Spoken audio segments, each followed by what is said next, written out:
Hello বন্ধুরা, নীলিমা রান্নাঘরে তোমাদের সবাইকে স্বাগত। তো আজকে আমি আলু আর পনির দিয়ে বানিয়ে ফেলেছি কিন্তু আলু পনিরের বল। এটা কিন্তু সন্ধেবেলায় চায়ের সাথে খেতে দারুণ লাগে আর খুব সহজেই কয়েকটা উপকরণ দিয়ে বাড়িতেই বানিয়ে ফেলা যায়। তো চলো রেসিপিটা স্টার্ট করি। এখানে দেখো আমি 200 গ্রাম পনির নিয়ে নিয়েছি আর একটা আলুকে আগে থেকে আমি সেদ্ধ করে নিয়েছি। এরপর একটা বোলের মধ্যে আমি এই পনিরটাকে গ্রেটারের সাহায্যে গ্রেট করে নেব। তো দেখো গ্রেটটা হয়ে গেছে। এরপর আমি একই প্রসেসে আলুটাকেও এইভাবে গ্রেট করে নেব। তো তোমরা সন্ধেবেলায় একবার বানিয়ে খেয়ে দেখো, শীতকালে কিন্তু দারুণ লাগবে। তো তারপরে আমি এখানে দিয়ে দিচ্ছি হাফ চামচ আদা বাটা আর দিয়ে দিচ্ছি হাফ চামচ রসুন বাটা। তারপরে দিয়ে দিলাম স্বাদ মতো নুন, কিছুটা হলুদের গুঁড়ো, কিছুটা দিয়ে দিচ্ছি ঝাল লঙ্কার গুঁড়ো। ঝাল লঙ্কার গুঁড়োটা তোমরা তোমাদের ঝাল বুঝে দেবে। তারপরে ধনে, জিরে আর শুকনো লঙ্কাকে আমি গুঁড়ো করে রেখেছিলাম সেটা দিয়ে দিলাম সামান্য চাট মশলা। আর এখানে একটা বড় সাইজের পেঁয়াজ আর কয়েকটা কাঁচা লঙ্কা কুচি করেছিলাম সেটাও দিয়ে দিলাম। আর দিয়ে দিচ্ছি কিছুটা পরিমাণ ধনেপাতা। তারপর এর মধ্যে আমি দিয়ে দিচ্ছি 1 চামচ কর্নফ্লাওয়ার আর 2 চামচ বিস্কুট গুঁড়ো। এতে করে বাইন্ডিংটা ভালো হবে। তো এরপর আমি সব কিছুকে ভালো করে হাত দিয়ে মাখিয়ে নিচ্ছি। তোমরা চাইলে এখানে বেসন বা ময়দা অ্যাড করতে পারো।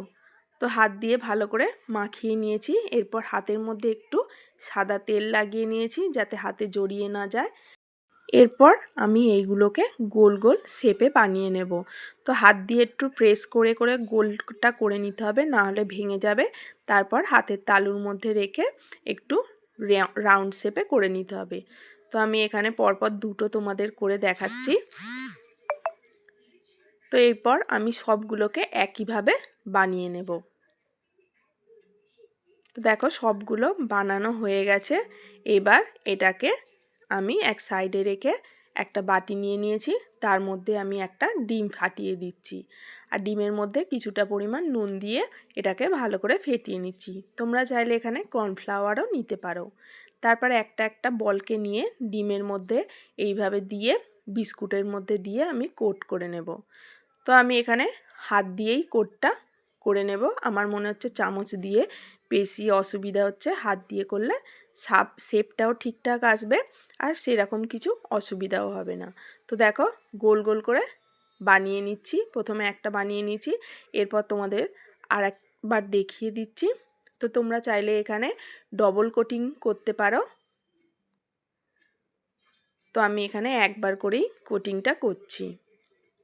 এরপর দেখো সবগুলো কিন্তু আমার বানানো কমপ্লিট হয়ে গেছে।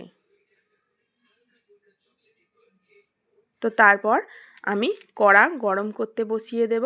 তো কড়াটা গরম করতে বসিয়ে দিয়েছি। এরপর আমি এখানে ভাজার জন্য সাদা তেল দিয়ে দিলাম।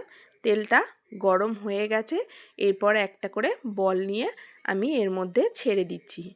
তো এটাকে একটু সময় ধরে ভাজতে হবে। হাই ফ্লেমে দিলে ওপর থেকে জিনিসটা পুড়ে যাবে, ভেতরে কাঁচা থাকবে। সেই জন্য এটাকে মিডিয়াম ফ্লেমে রেখে অন্তত 10 মিনিটের মতো একটু ভাজতে হবে। তো দেখতেই পাচ্ছ আস্তে আস্তে কালারগুলো চেঞ্জ হয়ে আসছে, লাল লাল হয়ে গেছে। এরপর এটা মোটামুটি ভাজা কমপ্লিট। আমি 10 মিনিটের মতো এখানে ভেজে নিয়েছি। তারপরে এইভাবে একটা ছাঁকনির সাহায্যে আমি তেল ঝারিয়ে তুলে নিচ্ছি। তো দেখো একদম কিন্তু রেডি হয়ে গেছে সন্ধেবেলা চায়ের সাথে খাবার জন্য পনির আলু পকোড়া।